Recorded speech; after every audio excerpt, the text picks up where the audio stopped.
Hello, good morning everyone. সকালটা শুরু করেছি আমি আমার কিচেন থেকে।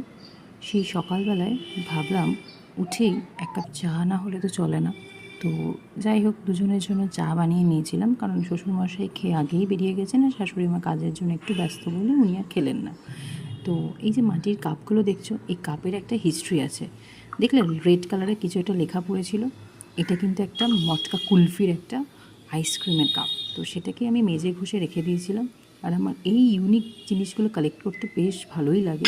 তো ভাবলাম এইটাতেই দুজনে মিলে আজকে একটু চা খাই। একটা মাটির ভাঁড়ের একটা ফিলিংসও আসবে, একটা বেশ অ্যাস্থেটিক লুকও দেবে।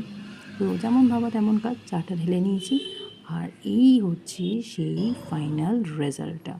ধোঁয়াটা গরম চা, হালকা বৃষ্টি, বাইরের ওয়েদারটা এরকম, আর আকাশটা দেখেই যেন মনে হয় যে পূজা আসছে।